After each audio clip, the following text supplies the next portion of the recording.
welcome everybody to our regular meeting for the City Council of City of Perry. Let's call our meeting to order and have roll call. Coffee. Here. Bledsoe. Marshall. Here. Davis. Coldarn. Here. Rupp. Williams. Here. O'Shea. Wortham. Here. We've barely got a quorum. All right. Well, I'll offer the invocation for tonight. Our Father in heaven, we are grateful for this opportunity that we have to serve our community, to come together as a city council to discuss a variety of topics and things within our city and how we can better serve our community and to grow and progress as a community. Father, we're grateful for your Son, Jesus Christ, for his example to us and all that he has done and continues to do for us. We're grateful for the opportunity to serve and ask for a blessing of discernment as we continue in this meeting, that we can be mindful of the needs of those whom we serve. And Father, these things we pray for in the name of your Son, Jesus Christ. Amen. Amen. Okay, item 1, our consent agenda. Motion to approve. Second. All right. Roll call. Coffee. Yes. Marshall. Yes. Coldarn. Yes.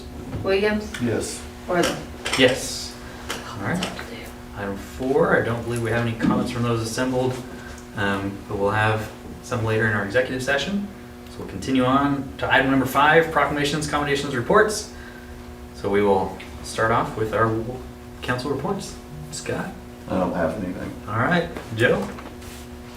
I don't have anything at this time. Danette? Nope. And Derek? I confer with them. All right. All right. Well, then we will continue on to item number 6, our city manager remarks. Yeah, I have just a couple things to go over.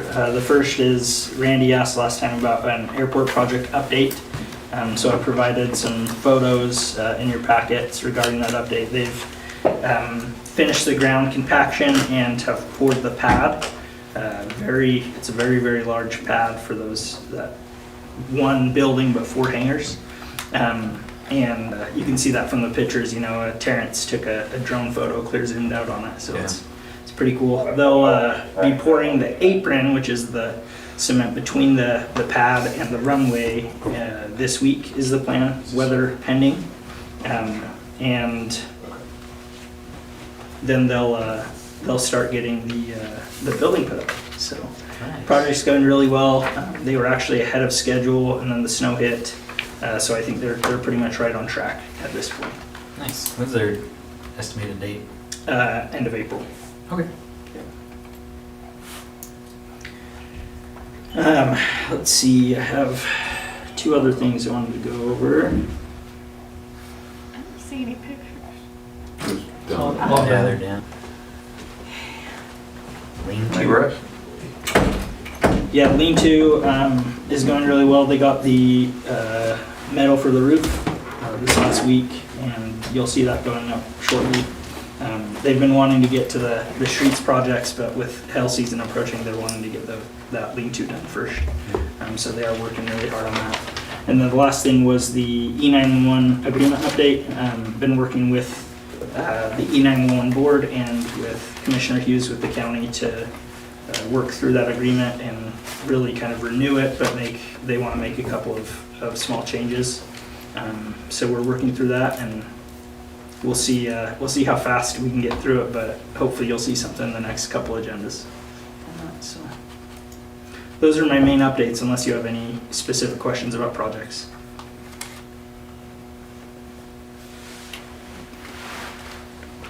All right.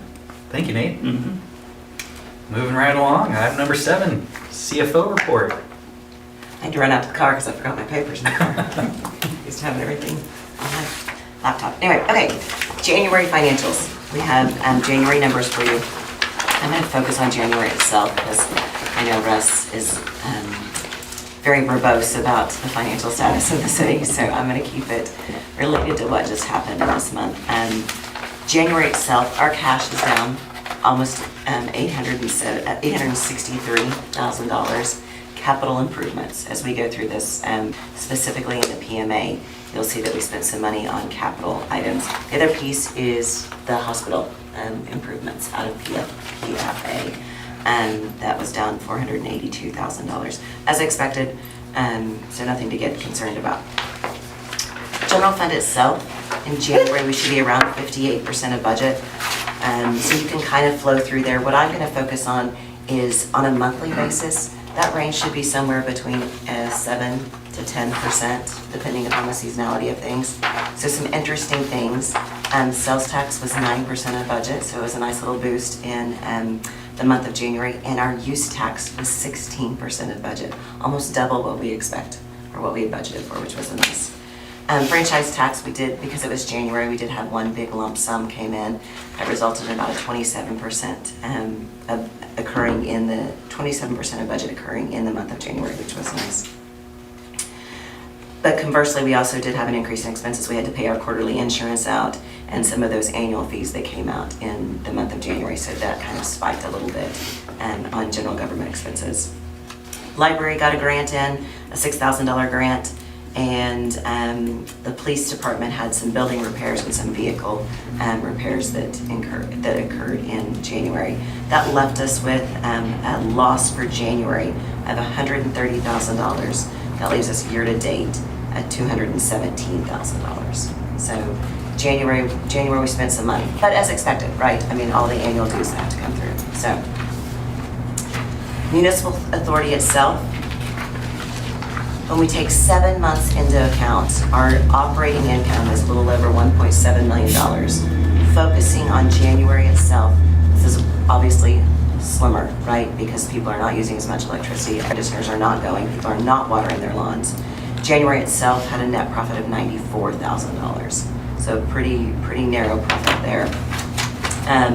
That profit includes $320,000 of capital expense. So we include our operating cost, but we know that those costs are something that are going to last us for a long time. We'll be able to utilize the benefit of those assets in the future. When we take out our administrative revenues and expenses and we transfer out $1.6 million, we have a net income of $431,000. So overall, as expected in January, it's one of our leaner months. It's the time that we have to worry about cash flow. Thankfully for Perry, we do have cash on hand, our operating cash on hand, 3 months in the general fund and a little over a month in the PMA that can survive us through the lean months. So that's what I have on financials. Any questions on the financials? All right. So you got a couple other things, right? Okay, do you, yeah. Yeah, go ahead. So you'll see in the background, Nate and I talked this morning about a budget amendment that he's, the background there that he's talked through, and the Carnegie Progress Club, the Library Progress Club, is donating some funds for renovations at the library. So we'll need to amend the budget up to $30,000. As Nate said in the background, it looks like it's going to be less than $15,000, but we would want to amend for the full amount, and we can adjust as needed. So I don't have the paperwork for you, which I can bring, or Russ can bring at the next meeting. But it would be an increase in revenue and a related increase in expense. So the funding would come from the donations itself. No impact to the bottom line for the general fund of the city. What are they gonna be doing? They're doing a couple of things, but majorly it'll be bathroom renovation. So they'll be doing flooring and countertops, and, new toilets and new stalls. That's a big piece. So really kind of them to donate that.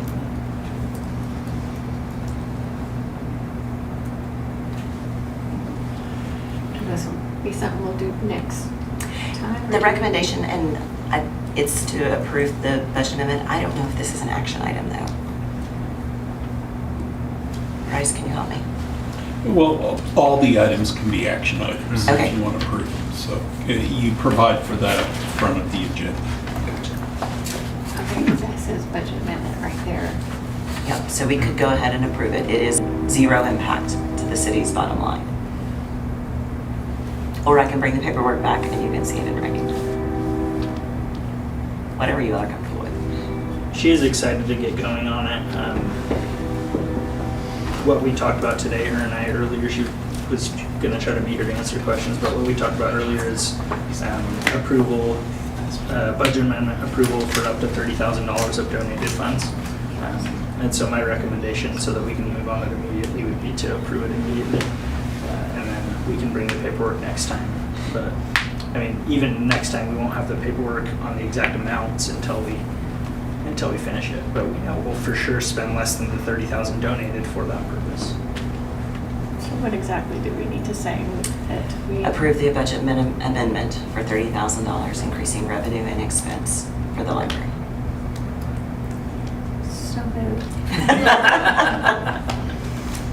Thank you. I'll second it. Okay. Coffee, Yes. Marshall, Yes. Goldar, Yes. Williams, Yes. Wortham. Yes. All right, then we have some investment policy changes. So the city has participated in CEDARS, or CEDARS as some call it, which is a participation in a certificate of deposit.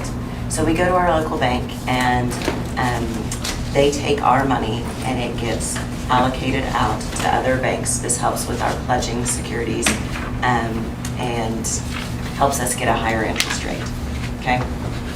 The investment policy itself speaks directly to our funds being at a local institution, okay? So there could be some confusion on that. So what we've talked about and what's before you tonight is updating the policy to indicate that those accounts, those SEDAR accounts, are allowed under the policy. Let me tell you how this works. When we do the audit, we send out third-party confirmations to confirm our bank balances, our investment balances, and other things that we confirm. We send one confirmation to our local banks, who then confirm these amounts, even though they are held out at other institutions. This is our local bank that facilitates this, and that's how we've always done it, which is why we've always felt like we were following the policy. However, looking at it a little bit further and taking it down to the granular level, we think that we need this little addition, which simply says, and to include SEDARS and ICS investments coordinated through such local banks. So, what questions do you have, Did I answer? Yeah, makes sense. SEDARS are certificates of deposit. ICS accounts are money market accounts. We currently do not have any ICS accounts. All that we are participating in right now is SEDARS.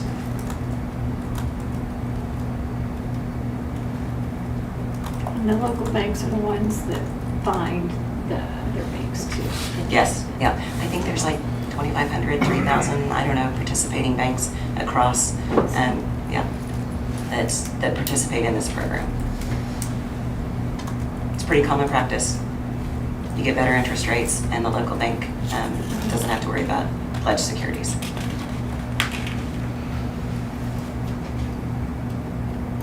I'm going to approve this first amendment to the investment policy as written.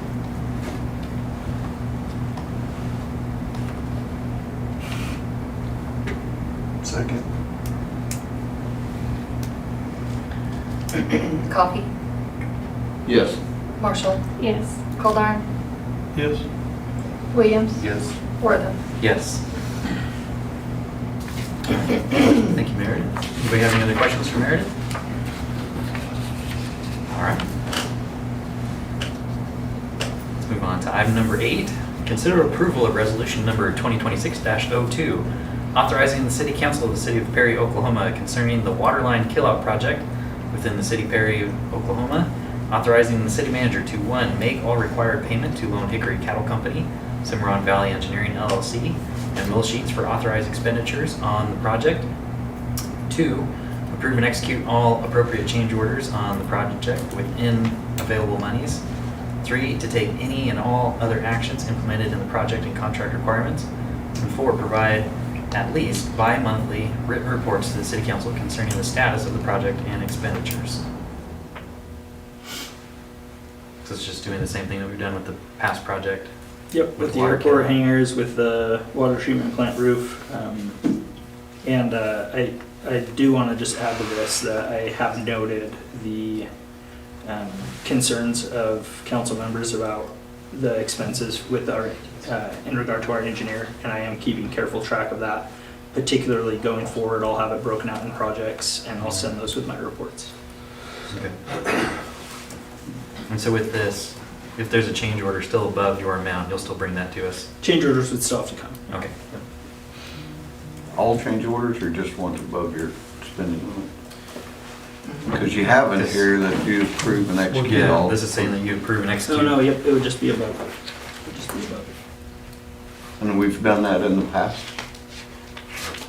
I don't remember if we Change did orders? that on the other two, but I mean. There has to be adequate budget, Right. but so that still you can have counts. it any way you want. This Mhm. does say, it says review, I'll look at it, but Mhm. I believe I wrote it to approve change orders, but only with respect to, if there's budget. Oh, if there's available Within monies. available monies Okay, is the okay. language that I have. Okay. I caveated that. Right. Available money So if it's still within budget, of the project. that, yeah. Of the project. Right. And that would be, we've appropriated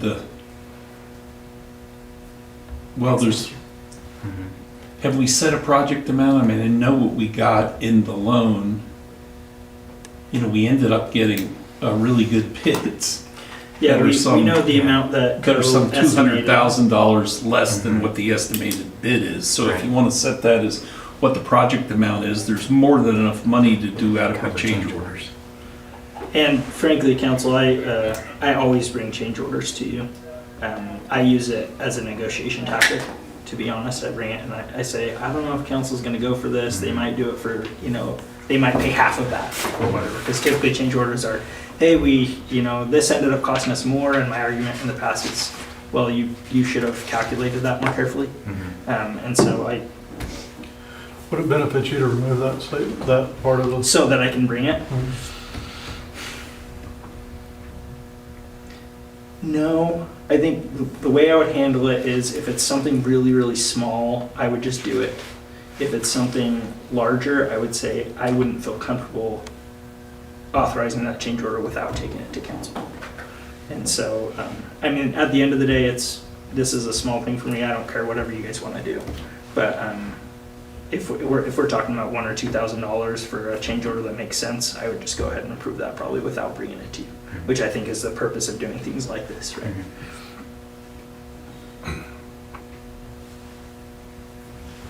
As long as we're staying within budget. Yeah. Yeah, as long as they're staying in budget. I just know that on a project like this, there's a lot of unknowns and then change orders can get out of hand. They can, yeah.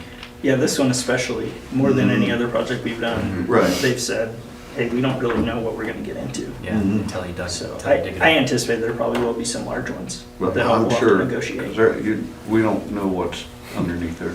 Right.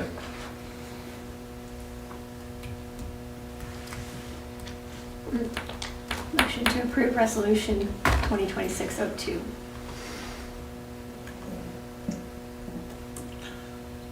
I'll second it. Okay, Coffee, Yes. Marshall, Yes. Goldar, Yes? Williams, Yes. Wortham. Yes. I appreciate the vote of confidence. Item number 9, consider approval of resolution number 2026-03, authorizing the city to apply for opioid funding grant. Yeah, so this one's kind of an interesting one that took me by surprise. Let me give you a little bit of background. Tom with Grandview Mental Health was going to be here. I think he's just running a little bit late. But several weeks ago, our chief and assistant chief approached me and said, hey, let's set up a meeting to talk about grants for opioid funds. I was like, okay, I don't know what that is. Well, we ended up meeting, it sounds like due to some of the payouts that came from the lawsuits associated with opioid usage, there's a bunch of money available, but it can only be used on some really specific things. So for example, education about not overdosing and things like that with opioids is one of those things. Another thing is you can actually apply for funding to have, what do they call it? Really just like mental health support workers that kind of target the homeless population in a town. And that's what your Oklahoma Cities and your Tulsas are doing, so that rather than getting police officers or fire and EMS called out every time a homeless person is seen or having an issue, these people actually go and work with them, try to build a relationship, try to get them into rehab.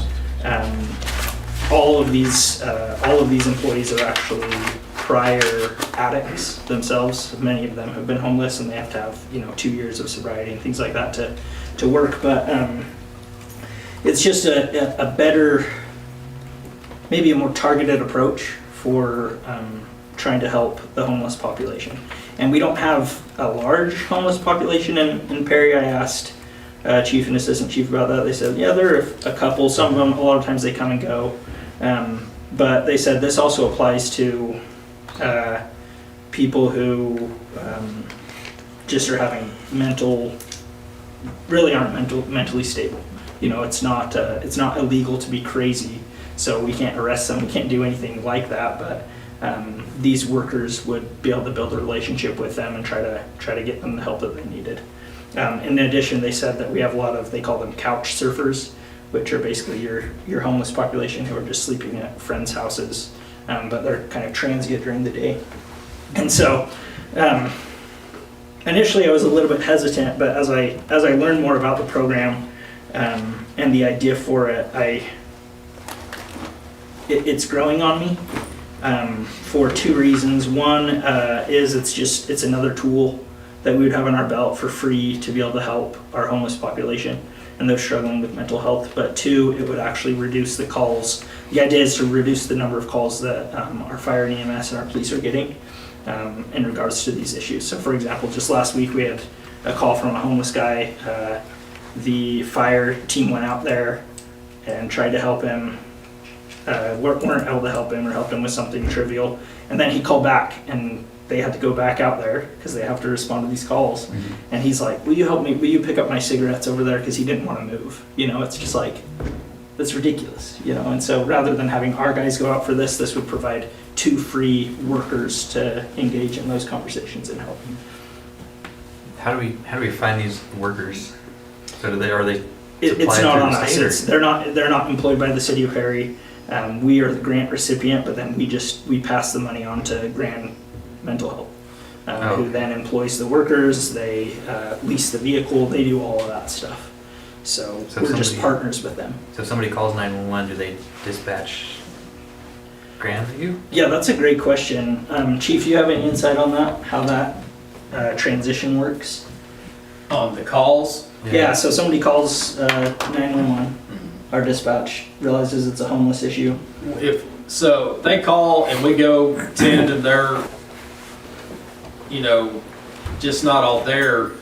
We're not psychiatrists or doctors. We can't determine that. We do have an iPad that we can put them on, and the professionals will get on there and determine whether they need assistance or they need to be transported. When Grand Lake came about, every time we had to deal with somebody, we had to go to the hospital, sit 4 to 6 hours. Then we're on the road to Bonita or Western State. We're out 10 hours a day just doing transports. They got their own transport people. You just make a phone call. They're in Stillwater. There's people in Stillwater. They're spread out. And right now, when we get a call and bring somebody here, so within 30 minutes they're here to take custody or do whatever they can to do that. So it's just a phone call, and yeah, they don't have like people per se in town, which they could, but I mean, it's a quick call. It's 30 minutes. Isn't that what this grant is for, is to have two have people two here people. in town or in the county? They're going to be, I think I understand, they're not like here. They got people here at Grand Lake now, And you can probably call them, and they may have people that go out on calls, but what they said, if we can get involved in this, didn't he say we would be like the first one in the state as a Rural smaller community, yeah. rural community to be able to get this? So it looked good on Perry that we set the bar. We were the first ones to ever start doing this, and maybe people can tag along and come behind us. But I mean, we're not out anything, and it's a resource that we could use. Like I said, 911 call the other day, guy in his sleeping bag, he just wanted the guys to get his cigarettes. They're like, no, we're not coming out here for this. You're using resources like firemen and running out there with an ambulance just for something we're gonna let these people take control of. And my understanding was that they would operate just in Noble County.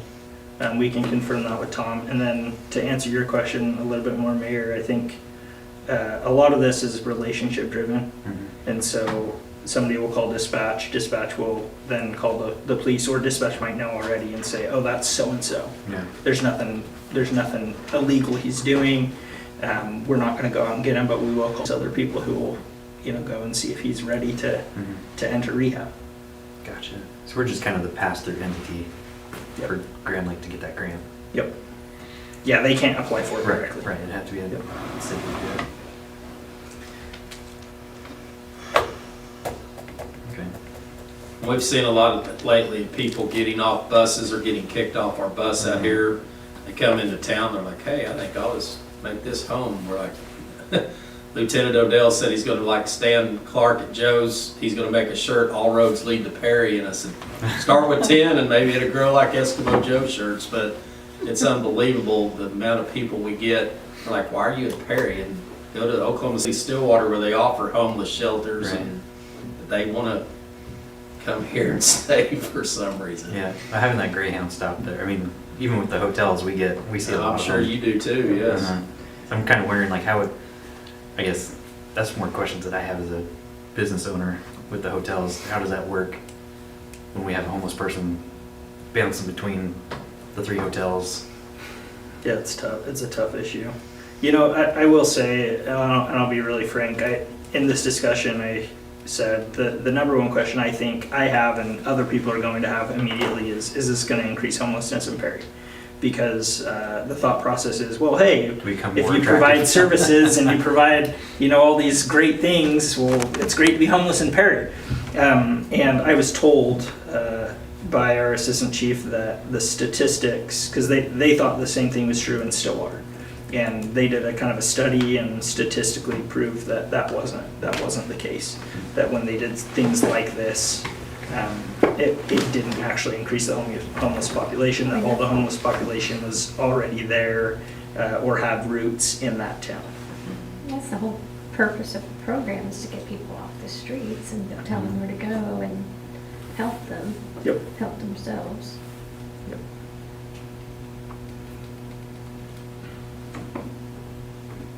So this resolution, as you read, wouldn't be us implementing the program. It would be us applying for the grant. If we got the grant, which I think there's probably a really good chance we would, just because, like I said, there's tons of money, but it's tough to access. Right. We would then implement alongside Noble County and Grand Mental Health. And this specifically lays out for the opioids, but I mean, there's people that get pushed aside and don't receive adequate help that's not necessarily opiate dependent. You said that this doesn't is just specifically for that purpose, or it can be other things as well, alcohol, marijuana, and maybe not even that, just mental health issues in Well, that's general. what it That's what it says said. in the summary here, is deploy personnel trained in mental health response and substance use recovery to assist individuals experiencing homelessness or mental health crises by connecting them with appropriate services. Yeah, so it's a really good question. The funding, Joe, comes straight from the opioid settlements. But the program itself is used not to target opioids, but to target homelessness. and mental health crises. And that the reason why they did that is because drug use and mental health issues are the two leading factors in homelessness. And so, yeah, it's not, you can help people they'll be able to help people that are homeless or experiencing difficulties in that way, whether or not it's caused by opioids. It's called that just because that's where the funding comes from. That's exactly right. Yeah. Settlement. So this goes for a 3-year program? Yep. This will fund a 3-year program.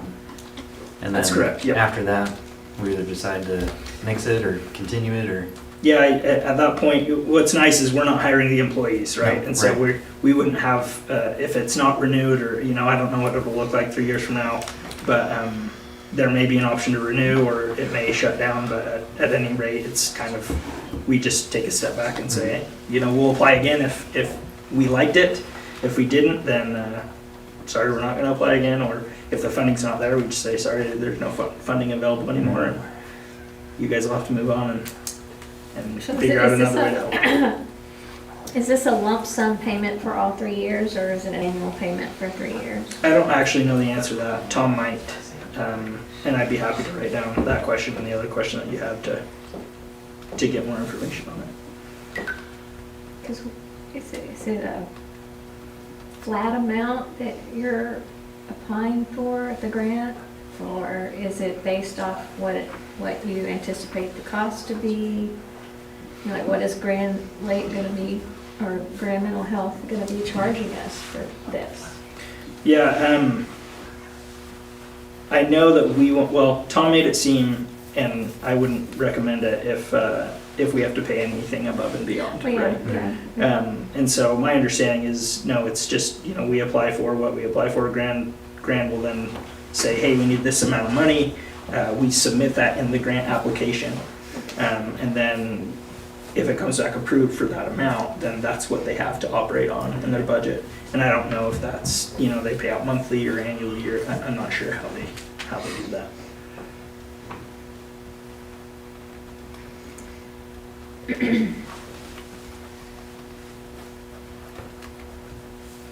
What's the dates for the grant? It's coming up. Chief, you remember, I think it was end of February. Yeah, I want to say okay. it was, maybe, was it the end of March, Nate? I can't remember. I think it was February. We could, Tom should be here shortly. He texted and said about 7 o'clock, so if you want to come back to this, we certainly could and get some more answers to those questions, because he's the expert. Like I said, I only heard about it last week, and I have the information that I got in just an hour-long meeting, so.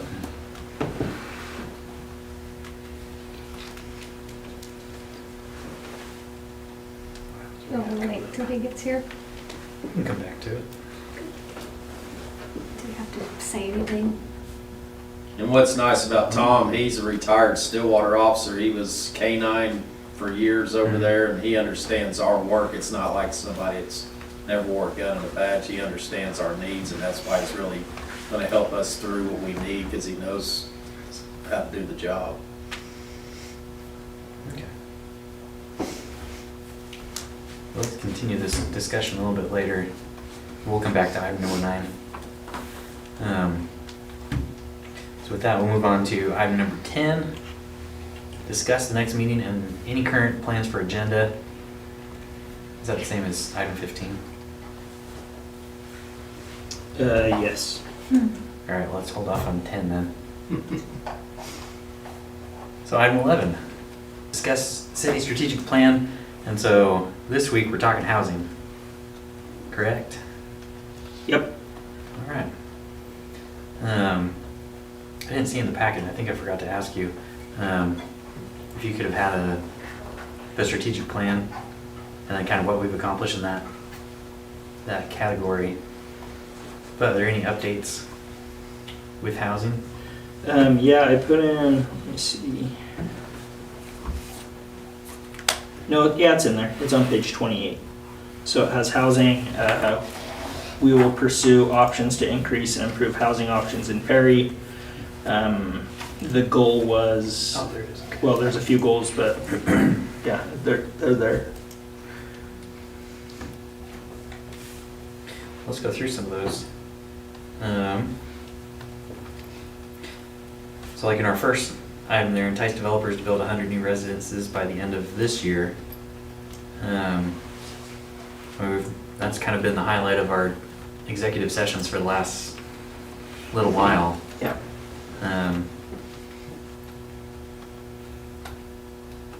Are we looking pretty good on that number? It's going to be really close. You know, you have Flesky's team who is doing the duplexes and triplexes, and they'll be doing, you know, between 20 and 30 at a time, and they'll start in Q2. So it's coming up. And then you have some of the other things that we've talked about in executive session on some of the other projects. That'll add another 25 in year one is the plan. And then a big one that actually has fallen through, at least to date, is the elementary school addition, right? Which that was going to be, I think, 28 homes as well. But with those three projects, you reach your 100. So we have 2 of them on track. So I think we'll probably get close to the 60 mark by the end of 2026, and then hopefully we'll get the other 33 shortly after. You know, if we can get a little bit more interest from some other developers.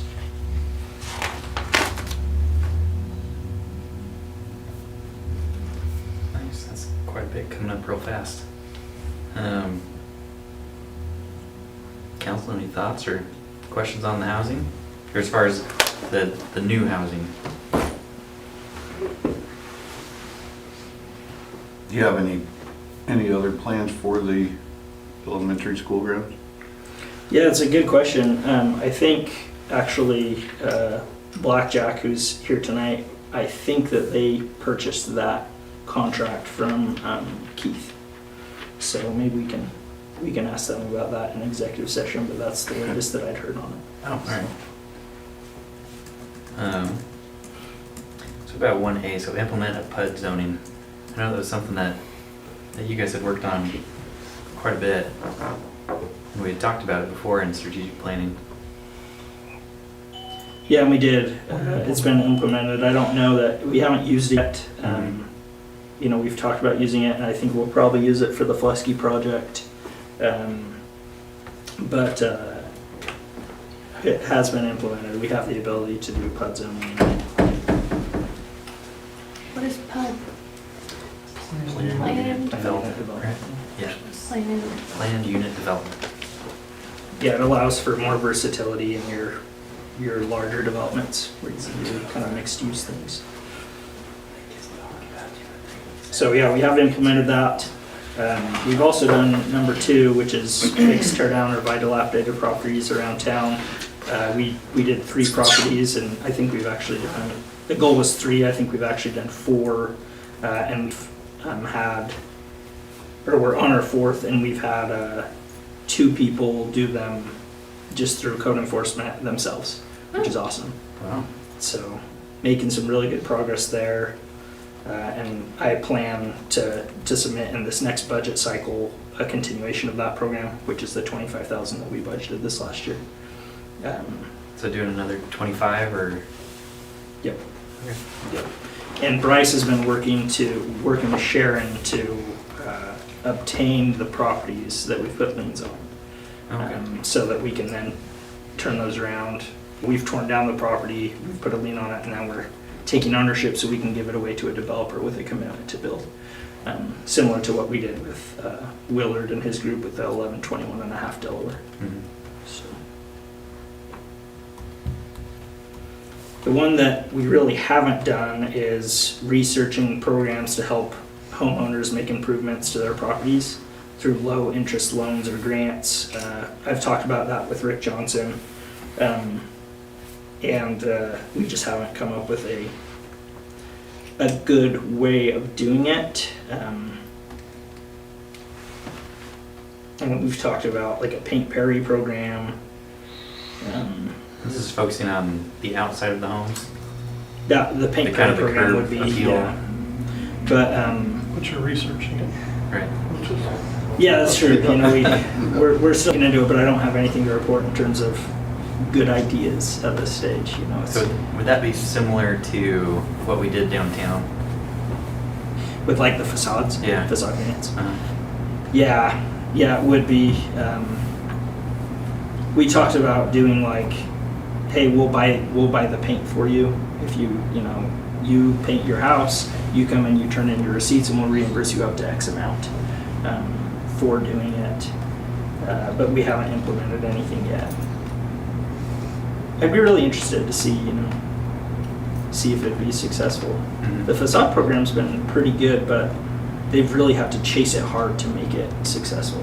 Right. You know, you have Laura constantly telling people, hey, you should apply for this grant, Right. we'll give you money to do this. Without somebody really hounding people, I don't know, it would be interesting to see how successful it would be.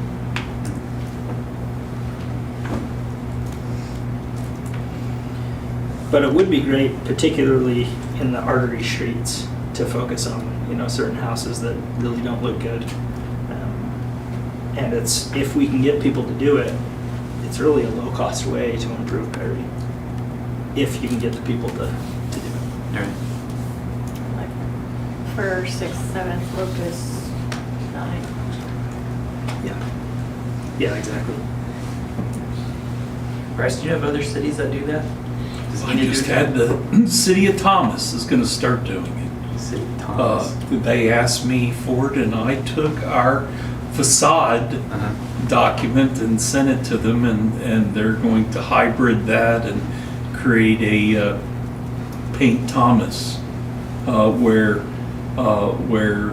they do the paint, and the folks have to put in the labor. So they're in the process of doing that right now. You would need to do it the same thing. You'd need to declare the public purpose. It's for the aesthetics and beauty of the community, because you can't give a gift. So you got to adopt that purpose, and then you've got to ensure that they're putting something in so that there's consideration and accountability. But if you can do it with downtown facades, you can do it with a paint the town too. So yes, it is absolutely doable.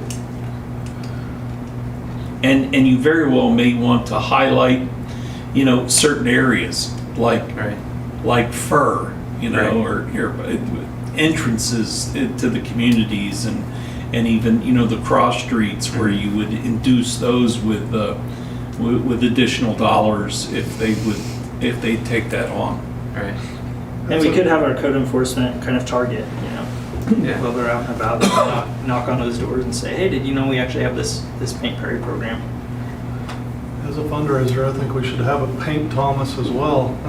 That's hilarious. You live across the street. I was gonna say something. He did paint, right? Yeah, it looks nice. Paint Thomas.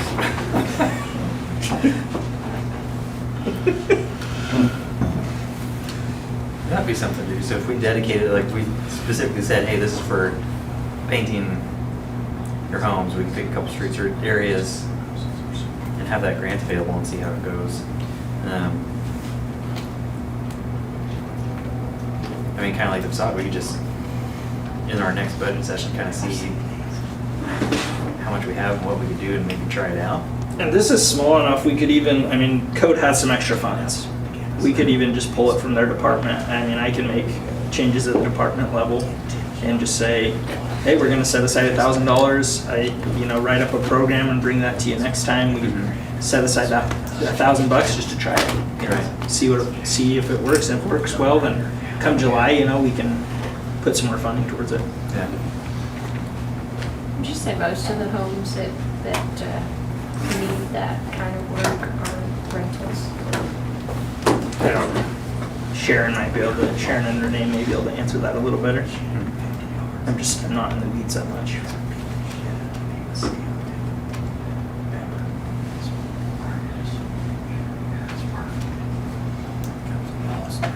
Well, that would be something interesting to kind of take a look at as you guys are putting together this next budget session. But I think if we could come with a grant or some kind of program like that to help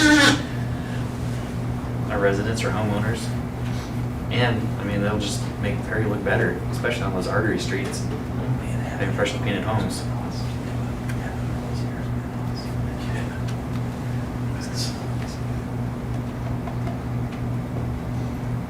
Well, So maybe I could put our, our next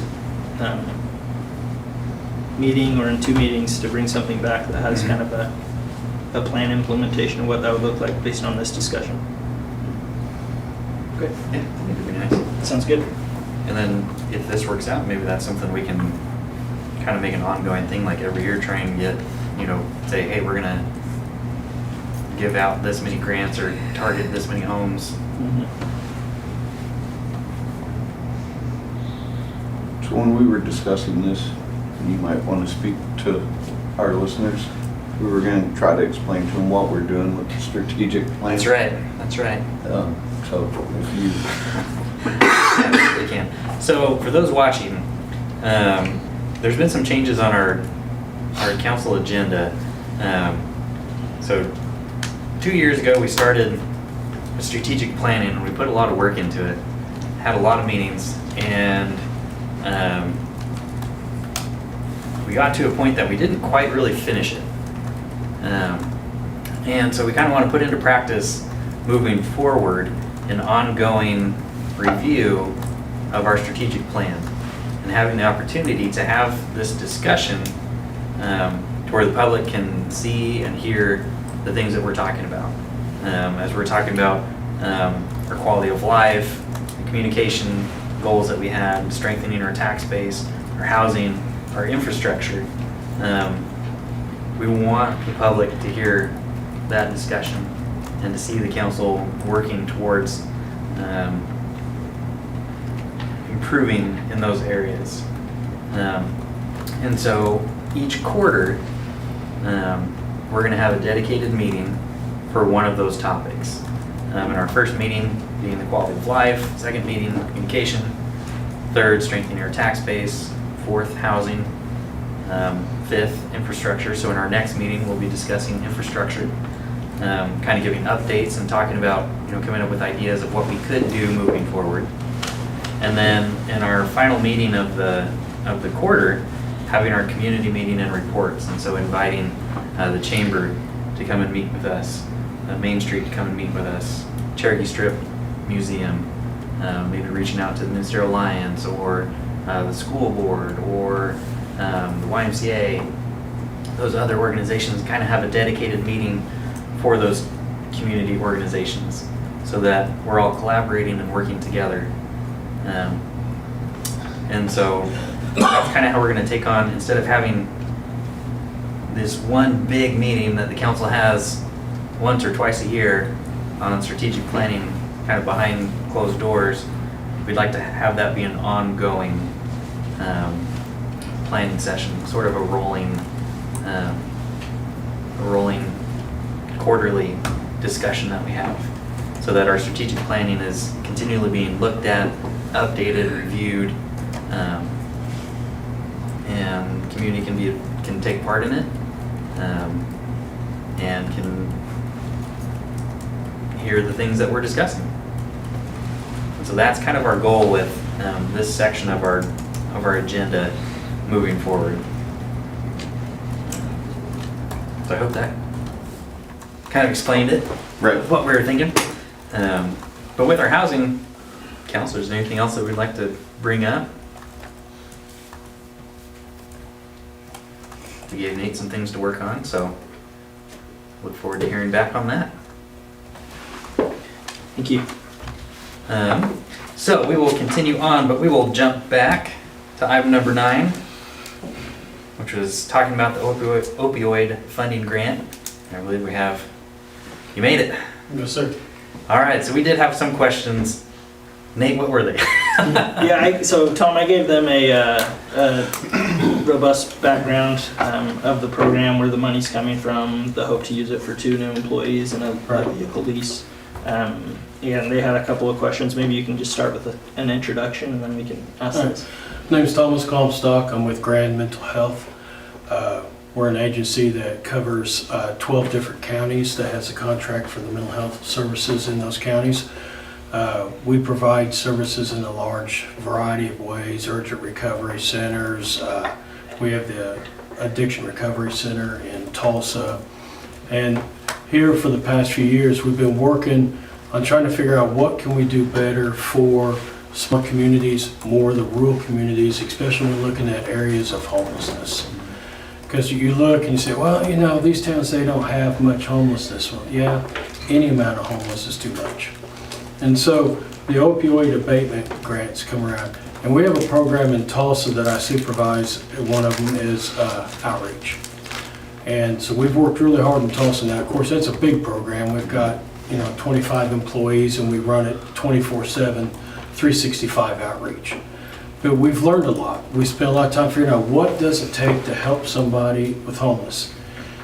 Walking up into them and say, hey, would you like to go to treatment? That's a pretty good way to get punched in the nose. Okay, we have found that out firsthand. But what we've learned to do is we create relationships. Our outreach team goes out and they create relationships with people in the homeless encampments on the side of the highways that you see. And surprisingly enough, even in the size of city of Tulsa, my outreach team knows the majority of the homeless people out there. In fact, people that are missing family members come to our outreach team and they pretty much can go find them out there. They know where they're at. So they felt that creating these relationships, going up and talking to them. Everybody that's in our outreach team is in recovery of some sort, whether it's mental health recovery, addiction recovery. They've had to be in recovery for so many years to work for us and so forth. A lot of rules, a lot of stipulations. But they can go out and say, hey, I was homeless. I know what you're going through. I was addicted. I chose all these different excuses of not to get help. So the point is, we're looking at trying to, what can we do in the rural communities to create these type of relationships to help people. We found the two main causes of homelessness is generally mental health and addiction. All right, those are the two that we're finding. And so we work with people on that to eventually convince them to come in to get mental health treatment or to get substance use treatment, whichever the case may be. And they do it by getting to learn to know the people, and they know the days that, when, Joe over here, he doesn't like it when it's raining outside, so they know, oh, it's raining hard, we're gonna go see Joe. Maybe today's today. Statistics show it takes 9 times going into treatment before it generally takes, okay? The average is about 9 trips into treatment. So we go out and our motto is we're always looking for number 9. And we're always looking for number 9, whether that's the 1st, the 12th, the 100th, whatever. A man that runs the outreach program, he went through treatment 21 times and died twice before he got clean, And now he's been clean and sober he just hit his 15th year. And, he's running an outreach program, an amazing supervisor, helping a lot of people. So the point is we want to look at going into the smaller communities and running a 2-person team and to where they go out and they get to know the people that are out on the streets. It's not just only the exact homeless. There's also a large group of people we can call them couch surfers. Mm-hmm. They may have a place to stay at night with different people, but they're out in the community causing him problems all day. Okay? Those are the people we want to do. And we want to work it closely with law enforcement, so the outreach takes the burden of working with those people that are causing problems and frees those guys up to do what they need to be out there doing. And then there's times it does require law enforcement intervention, just you truly do need an officer, but not all the time. And then there's also times when they come into contact with somebody and aside from making an arrest, they can call our outreach and maybe that person might decide, hey, maybe going to treatment might be a little bit better than hanging out at the Noble County Jail all weekend, So a lot of different things that we do when we work with law enforcement. Hospitals, so many hospitals get inundated, with the homeless coming in and out, and our people go in there. Just a lot of different programs. So using this opioid abatement fund, we feel will be highly beneficial to help get some of the people off the street. Are we going to get everybody off the street? No. We're not going to solve the problem. But if we can get a handful of people to get treatment and help them, we also work with them on case management. So they're out there, hey, how's your food stamps? Is your application up to date? Do you have them? If not, we throw them in the van, get on the computer, get it all worked out for them. Hey, you've got VA benefits? Hey, let's get with the VA. Let's see what's up. Let's see where they're at. Let's see what programs they got. Are you with a tribe? We do all the case management as well, because each step that you take and each step that you accomplish is one step closer to them feeling like they can become independent and actually take care of themselves. When you're worried about where your stuff is going to be, where you're going to eat, where you're going to sleep, you're really not too interested in being sober or working on depression or working on schizophrenia. So we help to take care of those basic needs first. And as you see, many homeless, you see them, the grocery carts, all the stuff, that is so important, so vital, because it's everything that they own. And we take it all with us. All right, so if we pick somebody up and they got a grocery cart, we're going to be showing it in the van, taking it. First place is to the bed bug tent to get them cleaned up and stuff, But we inventory property with the people and know exactly what they got. So, hey, you don't have to worry about all your belongings. They're all right here. They're all inventoried. They're all locked up. You can focus on taking care of your mental health. You can focus on taking care of your substance use issues. So that's just in a nutshell what our program does. And this time, we worked with a little bit with Noble County last year, and there were some technical difficulties and the grant didn't go through. But what we're looking at doing is combining the grant with Noble County and the city of Perry due to census. And if you have a lower census, they provide less funds. But if you worked in conjunction with a city and a county, they up the funds and they'll count the census twice. The city of Perry, they'll count it twice plus the rest of the county. And this way, also, this program can be utilized county-wide and through the city as well. And because, people are coming and going, there's no boundaries for people. And our people can get to know the whole entire county and get to know the people primarily in Perry, which is, of course, the largest city in your county. So Tom, they had two specific questions that I remember. One was how the funding reimbursement works. Is it something that they, the feds pay the city pays Grand? Do they pay Grand directly? Is it all at once? Is it? They change it each year and they have not sent out this year as to what they're doing yet. But as soon as I have that information, I'll pass it on to him. Okay. And then the other question they had was, these two employees would be exclusively for Noble County / City of Perry? Yes. Okay. Yep. That's all we'd use them for. All right. That's what they would be for. We'd actually be coming in and actually hiring new employees. We'd train them up, of course, in Tulsa and other areas and make sure that everybody's trained up. The grant requires paperwork, quarterly reports, and so on and so forth. We're an open book. Every bit of our records will be open to you. We'll provide the report to you, and then you will submit the report. We encourage people to come and ride with our outreach team, especially council members, law enforcement if they chose to. I don't think we'd get Royce on a ride along, would we? Maybe, we might try. But we on grants, everything's open. All of our numbers, all of our statistics will show you how we keep our statistics, how we keep numbers, everything that we do. We show everything and then provide it all to you, and then you all submit your reports. So this grant would provide a program for the next 3 years? Yes. Okay.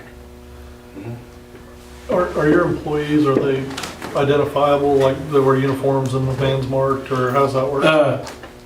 They usually don't wear an exact uniform, but a lot of times they wear polos that say Grand on them, or some of them got hoodies. I just got them some really cool rain jackets, that say Grand on them. And our vehicle, we will wrap it. So the vehicle will be very identifiable. They don't get all uniformed up because they don't want to be misconstrued with the bad guys. Right. So, but they wear primarily, jeans, boots, tennis shoes, something like that, because they go into the encampments and stuff now. Around here, who knows what they end up into. But yeah, they will have something. They always have a name badge with them as well that identifies them. And we do a lot in Tulsa, and of course we absolutely do it here. If there's something they're seeing that's kind of shady, they're gonna let their dispatch know, hey, just so you know, we're gonna be over here if you can't find us later, you know, and let us know. We work really hard on safety, and we do a lot of training in safety. I spent many years working for the Stillwater Police Department, and so we take safety very, very serious, and we do a lot of training on that to make sure everybody's safe. Nice. So are they actively like out looking for folks, or are they kind of waiting for law enforcement to give them a call? No, and say, they're "Hey"? out driving. Okay. They're out driving.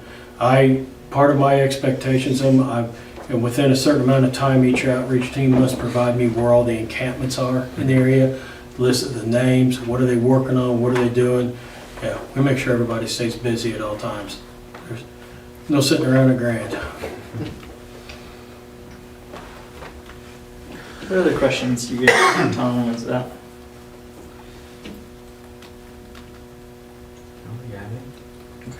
All right. Thank you for your Oh, time. yeah. Thank you, Thanks. thank you very much. Oh, when was the deadline for this grant? Is it End of March.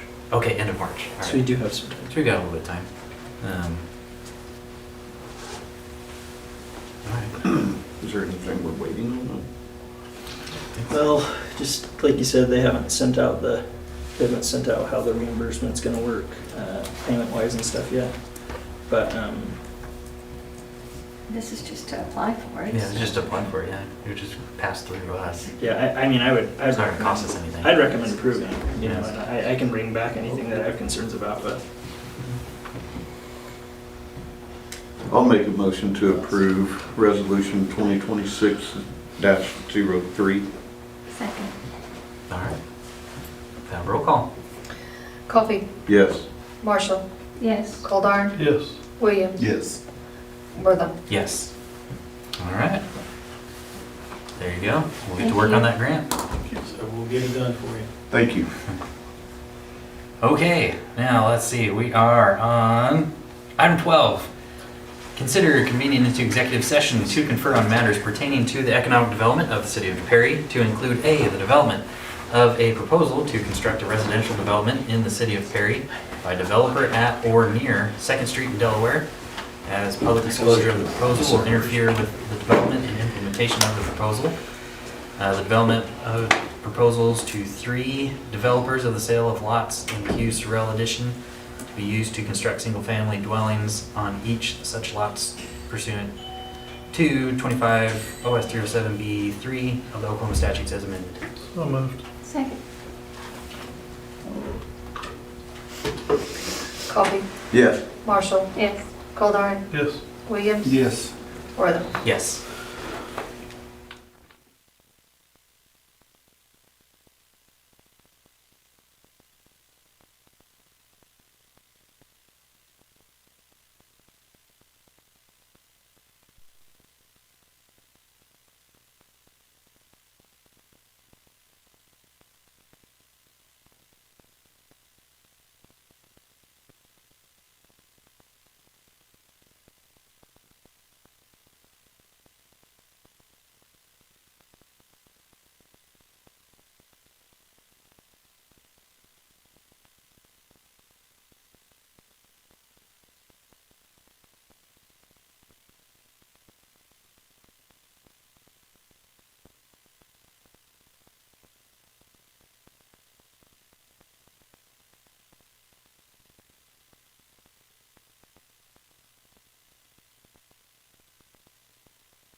Motion to reconvene.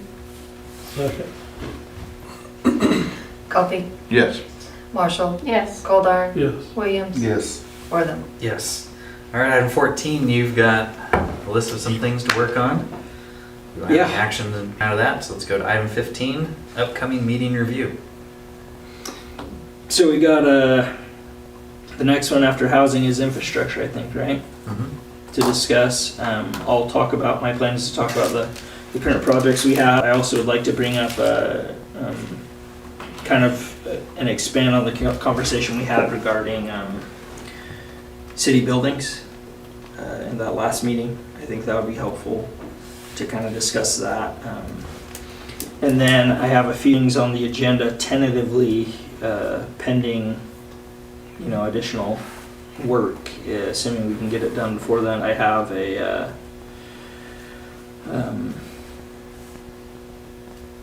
building code regulations adjustment that Bryce recommended that he just did in Winoka. So I'm having staff on that and review it. OMAG nominations will be on the next agenda. The paint program will be on next agenda, hopefully. I've already assigned staff to do that. I mean, I will, because I never assign staff during a meeting. And then that's all I got so far. Anything else you are wanting to see as a council on that agenda?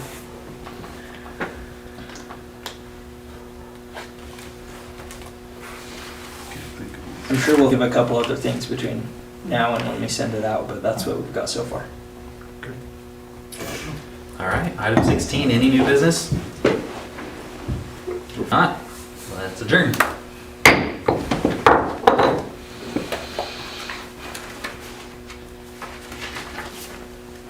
Okay, I'm ready. All right, call our meeting to order for the Perry Municipal Authority. Have roll call. Coffee, Here. Bledsoe, Marshall, Here. Davis, Goldar, Here. Rupp, Williams, Here. Bochet, Wortham. Here, we've got quorum, item 1, consent agenda. Motion to approve. Second. Whoa. Just gotta jump I on just the net. wanted to beat you one time. Coffee, Yes. Be quiet. Marshall, Yes. Goldar, Yes. Williams, Yes. Wortham. Yes. All right, do we have any new business? All right, adjourn. Okay. All right, let's call our meeting to order for the Perry Facility Authority. Coffee, Here. Bledsoe, Marshall, Here. Davis, Goldar, Here. Rupp, Williams, Here. Bochet, Wortham. Here, we've got quorum, item 7, consent agenda. Motion to approve. Second. Why is it number 7? I don't know. Coffee, Yes. Marshall, Yes. Goldar, Yes. Williams, Yes. Wortham. Yes, any new business? Adjourn.